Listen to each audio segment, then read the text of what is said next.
तो बच्चों हम पढ़ रहे थे क्लास 12 फिजिक्स, जिसमें हमारा चैप्टर चल रहा था अल्टरनेटिंग करंट।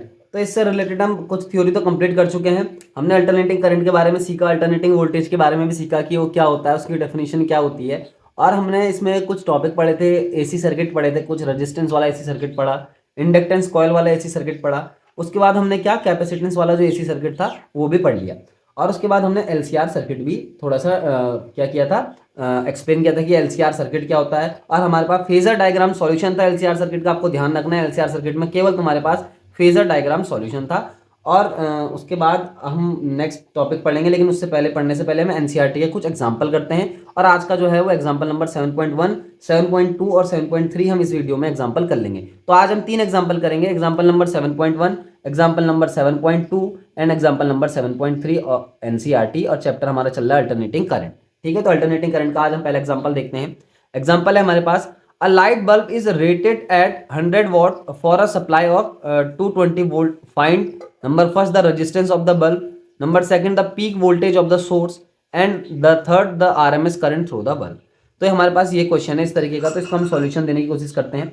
तो हमारे पास जो आपको भाई ये दे रखा है वॉट, तो आपको पता है कि वॉट क्या है, पावर का यूनिट होता है, एसआई यूनिट होता है। तो हम यहाँ पे लिख देंगे पावर इक्वल टू 100 वॉट। इतना हमारे पास दे रखा है, एक बल्ब है जिसपे 100 वॉट लिखा हुआ है, एंड सप्लाई जो है उसकी 220 वोल्ट की है। तो ध्यान रखना है आपको, हमेशा जो एसी सर्किट में जो आपको करंट और वोल्टेज जो मेजरमेंट मिलते हैं वो आपको आरएमएस वैल्यू के मिलते हैं। यानी कि अगर आप, मैंने आपको पहले बताया भी था, अगर आप एसी सर्किट में करंट को मेजर करते हैं एमीटर लगा के, तो क्या होगा, वहाँ पे जो एमीटर करंट शो करेगा वो आरएमएस वैल्यू होगी करंट की। इस चीज़ का ध्यान रखना है। दूसरी चीज़, आपके पास जो वोल्टेज है, जो भी वोल्टेज वहाँ पे है हमारे पास सर्किट में, वो वोल्टेज भी क्या है, आरएमएस वैल्यू ही होगी वोल्टेज की, क्योंकि वोल्टमीटर क्या होगा, केवल आरएमएस वैल्यू को बताता है वोल्टेज की। ध्यान रखना है, ये मैं बात कर रहा हूँ अल्टरनेटिंग करंट की। ऐसा सर्किट जिसमें अल्टरनेटिंग करंट फ्लो हो रहा हो, उसमें इस तरीके का बिहेवियर देखने को मिलता है। कहने का मतलब, जो आपके पास करंट है वो आरएमएस वैल्यू होगी जो एमीटर शो करेगा, और जो वोल्टमीटर शो करेगा वो वोल्टेज की आरएमएस वैल्यू होगी। तो यहाँ पे जो आपको क्वेश्चन में ये वोल्टेज दे रखी है, ये इसकी आरएमएस वैल्यू है। आपको इस चीज़ का ध्यान रखना है कि जो भी क्वेश्चन आपके पास आएंगे वो आरएमएस वैल्यू ही दी होगी। इस चीज़ को आपको ध्यान रखना है। बाकी जो वो पूछेगा उस हिसाब से उसका आंसर दे देना है।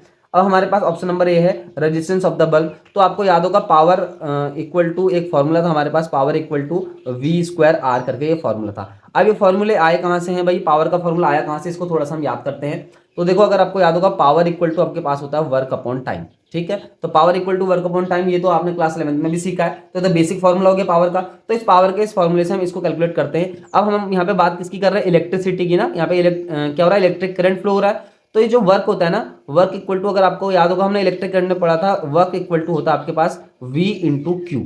ठीक, क्योंकि पोटेंशियल का फॉर्मूला था V बराबर W upon Q, work upon charge. तो वर्क इक्वल टू हो जाएगा V इंटू क्यू। तो ये Q हो गया। देखो, तो Q बराबर क्या होगा हमारे पास, I इंटू टी, क्योंकि चार्ज बराबर होता है I इंटू टी। अगर आपको याद होगा तो करंट बराबर होता है Q अपॉन टाइम, यानी कि current equal to rate of flow of charge. इसी तरीके से हम Q की जगह क्या लिख देंगे, I इंटू टी लिख देंगे। ठीक है, तो P की वैल्यू आ गई VIT। ठीक, हमें यहाँ पे क्या दिखाना है भाई, V स्क्वायर आर।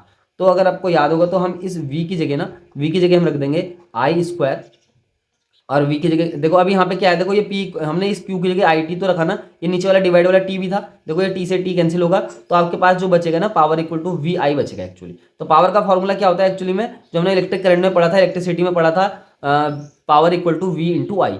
अगर आप इस V की जगह ओम्स लॉ लगाते हैं, V की जगह IR रखते हैं, तो ये इस तरीके का फॉर्मूला बनेगा, P equal to I square R करके ये फॉर्मूला आपके पास बन जाएगा, है ना। हमने क्या करा है यहाँ पे, V की जगह IR रख दिया, तो आई स्क्वायर आर करके ये आपके पास फॉर्मूला बन गया। ठीक, अब यहाँ पे देखो थोड़ा सा ये फॉर्मूला इसका मतलब गलत हो गया, तो देखो इस फॉर्मूले को सही करते हैं ना। तो P इक्वल टू क्या होता है, एक्चुअल फॉर्मूला जो होता है आई स्क्वायर आर होता है। और मैं आपको बताता हूँ, जो I है ये आई RMS होगा, क्योंकि हम यहाँ पे AC सर्किट की बात कर रहे हैं। और जो ये वोल्टेज चल रही है ना, यहाँ पे ये VV आ रहा है, ये V RMS होगा। इस चीज़ का आपको ध्यान रखना है। इस एग्जाम्पल में, इस चैप्टर में, AC सर्किट में यही चीज़ें आपको ध्यान रखनी है कि जो ये वोल्टेज है V RMS है, जो I है ये क्या है, आई RMS यहाँ पे आपके पास है।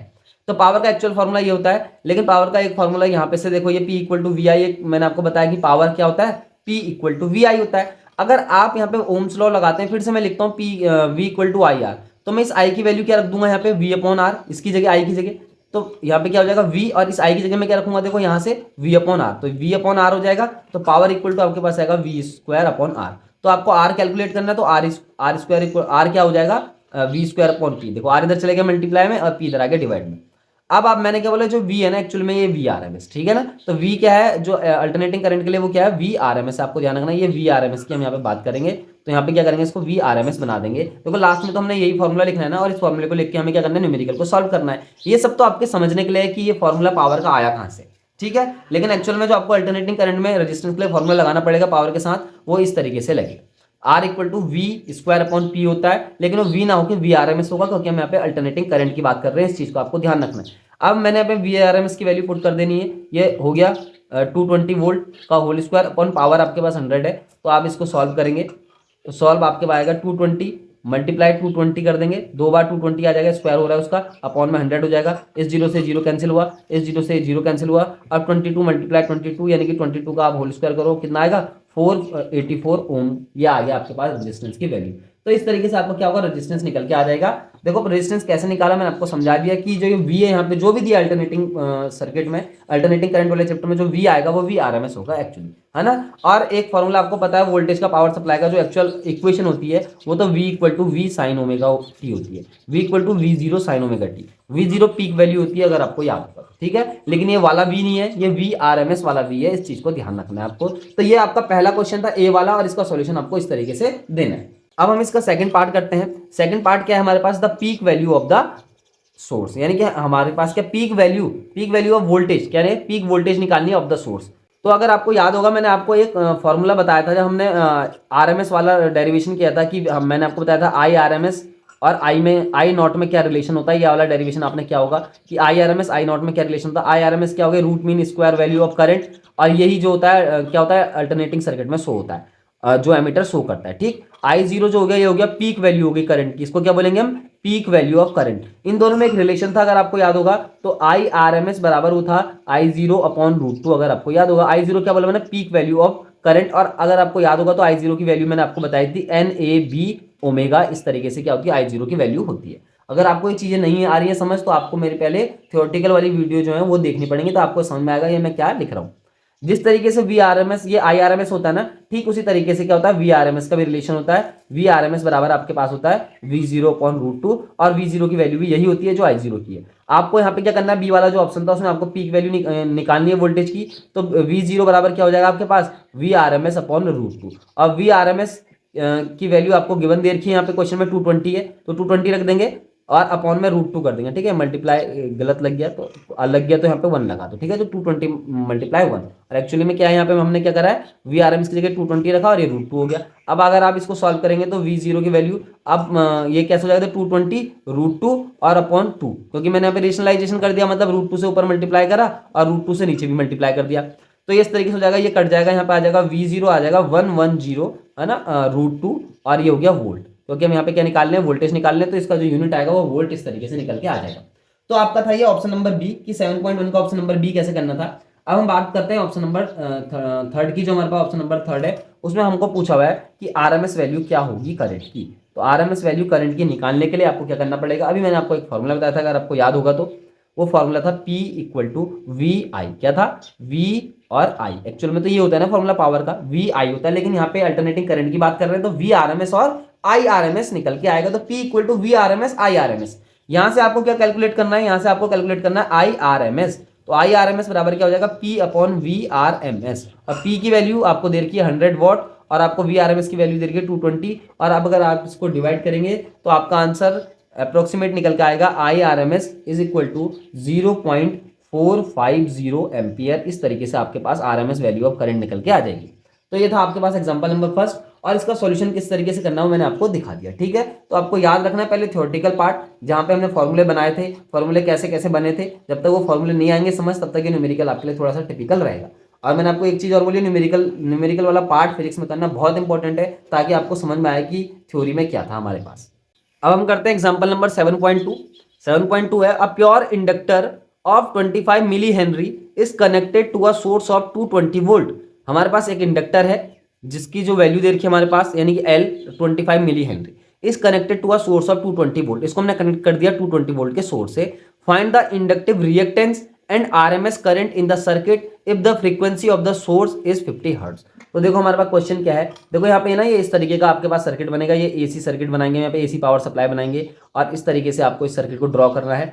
सर्किट बनाओगे नहीं तब भी कोई इतना बड़ी बात नहीं है, लेकिन फिर भी आपको समझना है कि ये सर्किट कहाँ से और कैसा सर्किट है ये और कौन से फॉर्मूला में इसमें अप्लाई करेंगे। तो हमने ये इंडक्टेंस कॉइल लगाई L और यहाँ पे हमने वोल्टेज लगाया V equal to V0 sine omega t। इस तरीके से हमने एक सर्किट पढ़ा था जिसमें हमारे पास क्या था, एक इंडक्शन कॉइल थी और उस इंडक्शन कॉइल को हमने AC पावर सप्लाई से जोड़ा था और उसके बाद हमने वहाँ पे बिहेवियर देखा था उसका और हमने वहाँ पे निकाला था इंडक्टिव रिएक्टेंस का फॉर्मूला।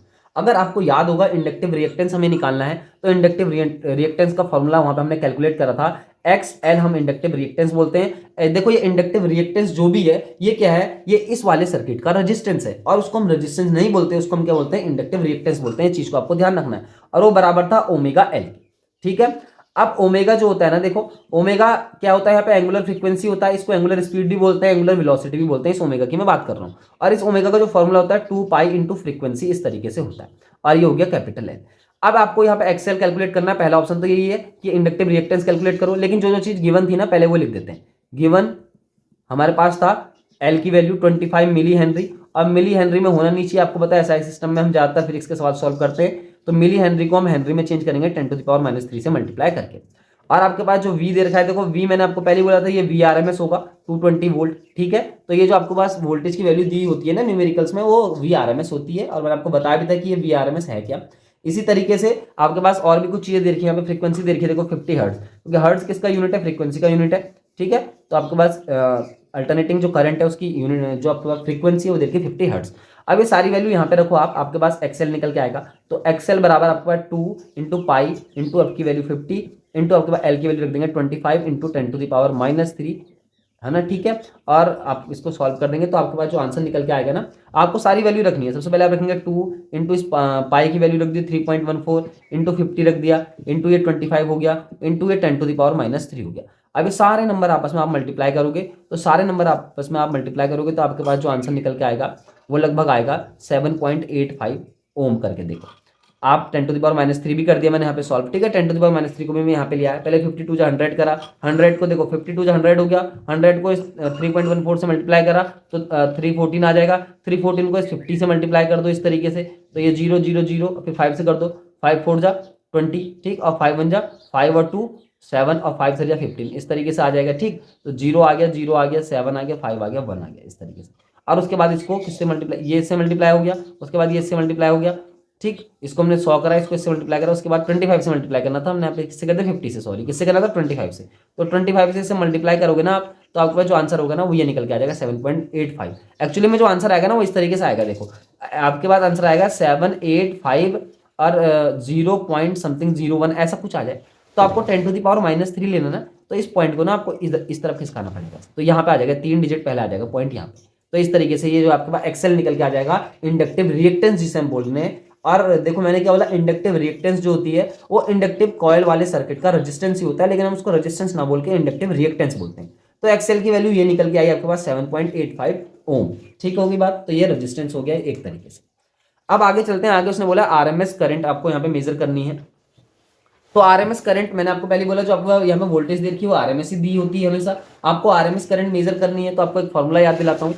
देखो आप अच्छे जानते हैं ओम का जो लॉ होता है वो होता है V equal to I R, इस तरीके से आपके पास ओम्स का लॉ होता है ना। और V ना हो कि यहाँ पे हम जो है आरएमएस की बात करते हैं, V RMS आई RMS R, इस तरीके से हम बात करेंगे। और ये जो आप सर्किट पढ़ रहे हैं इंडक्टिव कॉइल वाला पढ़ रहे हैं, ठीक है, इंडक्टिव कॉइल वाले में ये V RMS अपने आप रहेगा, कोई प्रॉब्लम नहीं है, ये आई RMS भी अपने आप रहेगा। और इस तरीके से जो यहाँ पे आएगा ना ये XL होता है, आपको याद होगा। तो R ना होकर क्या होगा यहाँ पे XL होगा, इंडक्टिव रिएक्टेंस होगा, ठीक है ना। तो इस चीज का आपको यहाँ पे याद रखना है कि हम यहाँ पे क्या कर रहे हैं। तो V RMS आई RMS और इस तरीके से हमने इसको कैलकुलेट कर दिया। आपको क्या कैलकुलेट करना है यहाँ पे, करंट का वैल्यू कैलकुलेट करना है। तो आई RMS बराबर आपके पास हो जाएगा V RMS अपॉन XL। ठीक होगी बात, ये चीज आपको ध्यान रखनी है। V RMS की वैल्यू आपके पास देखिए 220 और आपके पास XL की वैल्यू अभी हमने कैलकुलेट करी वो थी 7.85। तो आप इसको डिवाइड करो तो आपका आंसर अप्रोक्सीमेट आएगा 28 एम्पियर करके। ठीक है, तो आपको जो मैंने निकाल के दिखाई है RMS करंट भी निकाल के दिखा दी कि RMS करंट जो होती है सर्किट में वो किस तरीके से और किस फॉर्मूले से कहाँ से निकलेगी। ठीक है, तो ये RMS करंट की बात कर दी। जब हम यहाँ पे RMS लेते हैं तो यहाँ पे भी RMS ध्यान रखना, जैसे V equal to I R लिया ना हमने, तो अगर हम यहाँ पे RMS लेंगे तो यहाँ भी RMS लेंगे। मतलब ये इक्वेशन इस तरीके से है ना, देखो जैसे ये बनाई मैंने। और अगर यहाँ पे आप जीरो लेंगे ना V0 बराबर, तो वो I0 R ऐसा भी हो सकता है, ठीक है ना, ये चीज। लेकिन ये पीक वैल्यू है वोल्टेज की, तो पीक वैल्यू की तो यहाँ पे बात ही नहीं करी, इसलिए हम यहाँ पे RMS वैल्यू को पुट करके उसका आंसर आसानी से निकाल सकते हैं। तो इस तरीके से आपके पास एग्जाम्पल नंबर 7.2 था। अब हम करते हैं एग्जाम्पल नंबर 7.3 और 7.3 का सॉल्यूशन देखते हैं। A lamp is connected in series, बोले एक लैंप है जिसको हम सीरीज में कनेक्ट कर रहे हैं विद द कैपेसिटर, कैपेसिटर के साथ। Predict your observation for DC and AC connection, बोला एक बार इसको डीसी कनेक्शन दो और एक बार इसको एसी कनेक्शन दो। What happens in each case if the capacitance of the capacitor is reduced, बोला अगर कैपेसिटेंस रिड्यूस कर दे दोनों केस में, एक बार डीसी सर्किट से जोड़ना है, एक बार डीसी सप्लाई से, एक बार एसी सप्लाई से। देखो इस तरीके से है ना, वो हमारे पास एक समझ लो ये आपके पास पावर सप्लाई होगी, ये एसी पावर सप्लाई। तो एसी पावर सप्लाई में क्या बल lamp is connected in series with a capacitor, एक यहाँ पे लैंप जोड़ा है, लैंप मतलब इस तरीके से समझ लो ना, बल्ब जोड़ लो है ना, और एक कैपेसिटर इस तरीके से जोड़ रहा। ठीक है, तो ये बात हो गई पहले वाली, ये एसी सर्किट की बात हो गई। अगर यहाँ पे डीसी सर्किट लेंगे तो ये हमने डीसी सर्किट ले लिया, एक बैटरी ले ली और यहाँ पे एक लैंप जोड़ दिया, लैंप मतलब एक कोई बल्ब जोड़ दो इस तरीके से है ना, और यहाँ पे एक और एक कैपेसिटर जोड़ दो ऐसे। तो ये आपका डीसी पावर सप्लाई की बात हो गई एसी पावर सप्लाई की बात। ये जनरल समय थोड़ा सा चित्र बना दिया आपके समझने के लिए। अब हम बात करते हैं सबसे पहले डीसी वाले करंट की। तो देखो जब भी डीसी करंट फ्लो होती है ना, तो आपको याद होगा डीसी करंट जब फ्लो होगी तो डीसी करंट फ्लो होने के लिए ना इस वाले सर्किट का कोई रेजिस्टेंस नहीं होगा, नो रेजिस्टेंस। इस सर्किट में कोई रेजिस्टेंस ही आपके पास देखने को नहीं मिलेगा।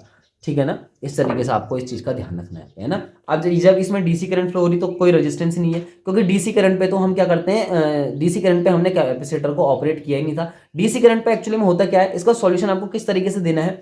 अगर आप डीसी करंट जोड़ेंगे तो देखो जो आपके पास कैपेसिटर होगा ना, वो कैपेसिटर कोई भी बिहेवियर यहाँ पे नहीं करेगा, वो एक बार चार्ज हो जाएगा। बस क्या होगा, वो चार्ज हो जाएगा और चार्ज होने के बाद क्या होगा, ये जो बल्ब होगा ना, ये बल्ब ग्लो नहीं होगा। एक्चुअली में ना आपको एक कैपेसिटर ना इस तरफ जोड़ना है, किस तरफ, इसको हम बड़ी प्लेट इस तरफ बना देते हैं इस तरीके से। मतलब पहले जो होगा ना करंट तो ऐसे जाती है ना, इससे बैटरी से देखो बड़ी प्लेट से निकल के जाएगी इस तरीके से करंट, ये कैपेसिटर, उसके बाद बल्ब। यहाँ पे भी जो है करंट इस तरफ को जा रही है, ऐसे समझो, तो पहले कैपेसिटर फिर बल्ब। तो इस तरीके से आप समझो। तो ये होगी बात हमारे पास, ये हमने डीसी करंट जोड़ा इसमें। देखो जब डीसी करंट इसमें जोड़ेंगे ना तो पहले कैपेसिटर चार्ज हो जाएगा। ये कैपेसिटर जो चार्ज होगा ना, अब ये नो रेजिस्टेंस वाली बात को भी कट करते हैं। ठीक है, ये कैपेसिटर चार्ज होगा, कैपेसिटर चार्ज हो जाएगा। जब ये फुल्ली चार्ज हो जाएगा उसके बाद क्या होगा कि इस सर्किट में ना करंट फ्लो नहीं बंद हो जाएगी। जब ये क्या हो जाएगा, कैपेसिटर फुल्ली चार्ज हो जाएगा। तो जब इस सर्किट में करंट ही फ्लो नहीं होगी तो ये जो बल्ब होगा ये ग्लो करेगा ही नहीं, चाहे सी की वैल्यू तुम बढ़ाओ या घटाओ। तो इसका आंसर आपको किस तरीके से देना है उसको मैं आपको लिख के दिखाता हूं। आप लिखोगे व्हेन डीसी करंट, जो सॉल्यूशन में आप लिख रहा हूं उसको लिखना है आपको, when DC current applied to capacitor. जब हम इसको क्या करेंगे, अप्लाइड करेंगे कैपेसिटर पे, कैपेसिटर क्या होगा, गेट चार्ज। ऐसे लिखोगे कैपेसिटर गेट चार्ज, आपके पास कैपेसिटर क्या हो जाएगा, चार्ज हो जाएगा। एंड आफ्टर चार्जिंग, और चार्ज करने के बाद में जब ये चार्ज हो जाएगा, after charging there is no flow of current, no flow of current in circuit. क्या होगा, सर्किट में कोई करंट फ्लो नहीं होगा। देयरफॉर क्या लिखोगे, therefore lamp will not glow, lamp क्या होगा, ग्लो नहीं करेगा। ये होगी सिंपल सी बात, पहली वाली बात। अब ये तो हो गई हमारे पास एसी करंट की बात, ये डीसी करंट की बात। अब हम बात करते हैं एसी करंट की। अब लिखते हैं हम when AC voltage is applied across the capacitor, when AC voltage is applied across the capacitor, across the capacitor. जब आप एसी वोल्टेज अप्लाई करेंगे ना कैपेसिटर के अक्रॉस, तो आपको देखो इतना रेजिस्टेंस देखने को वहां पे मिलता है 1/ω/c के बराबर, XC बराबर 1/ω/c। इस XC को हम कैपेसिटिव रिएक्टेंस बोलते हैं। आप याद रखना, इसको आप लिख भी सकते हो, इसको बोलते हैं कैपेसिटिव रिएक्टेंस। ठीक है, ये रेजिस्टेंस है, कैसे सर्किट का रेजिस्टेंस है, जिस सर्किट में, जिस एसी सर्किट में आपके पास कैपेसिटर जोड़ी है ना, उस सर्किट का ये क्या है, रेजिस्टेंस है। ठीक है, तो आप देखो यहाँ पे आपने अप्लाई करा तो देखो कैपेसिटर पे क्या डिपेंड कर रहा है, रेजिस्टेंस डिपेंड कर रहा है। तो अगर कैपेसिटर बढ़ाओगे घटाओगे तो रेजिस्टेंस बढ़ेगी घटेगी, उस हिसाब से क्या होगा, लैंप ग्लो करेगा और क्या होगा, वो बंद भी हो सकता है। अब सबसे पहले उसने यहाँ पे क्या बोला, देखो कैपेसिटर को रिड्यूस कर रहे हैं, तो कैपेसिटर को रिड्यूस करो। जब सी की वैल्यू रिड्यूस कर दोगे तो सीधी सी बात है, देखो सी की वैल्यू रिड्यूस करोगे तो ये जो है एक्सी की वैल्यू इंक्रीज हो जाएगी, क्योंकि ये क्या है, अपोजिट रिलेशन में। सी डिक्रीज करोगे तो एक्सी इंक्रीज होगा। एक्सी क्या है यहाँ पे, एक्सी एक तरीके का रेजिस्टेंस है इस सर्किट का, तो रेजिस्टेंस इंक्रीज हो जाएगा तो करंट क्या हो जाएगी, यहाँ पे करंट हो जाएगी डिक्रीज। फिर से मैंने यहाँ पे ये आई के साथ क्या बना दिया, डिक्रीज का साइन बना दिया। मैंने क्या बोला, देखो सबसे पहले अगर आपके पास कैपेसिटर रिड्यूस होगा तो ये एक्सी इंक्रीज होगा, क्योंकि उनमें अपोजिट रिलेशन है। और एक्सी इंक्रीज होगा यानी कि रेजिस्टेंस इंक्रीज होगा तो करंट डिक्रीज हो जाएगी, और करंट डिक्रीज हो जाएगी तो ये लैंप जो होगा वो ग्लो नहीं करेगा, या फिर कम साइन के साथ क्या करेगा, ग्लो करेगा। तो इस तरीके से आपको इसका आंसर देना है, जो भी आपके पास एग्जाम्पल नंबर 7.3 था। तो आज हमने करे 3 एग्जाम्पल 7.1, 7.2 और 7.3। तीनों आपस में रिलेटेड भी हैं और बहुत क्या है, इंपॉर्टेंट भी है। ठीक है, तो तीनों एग्जाम्पल को आपको समझना बहुत जरूरी है। Thank you.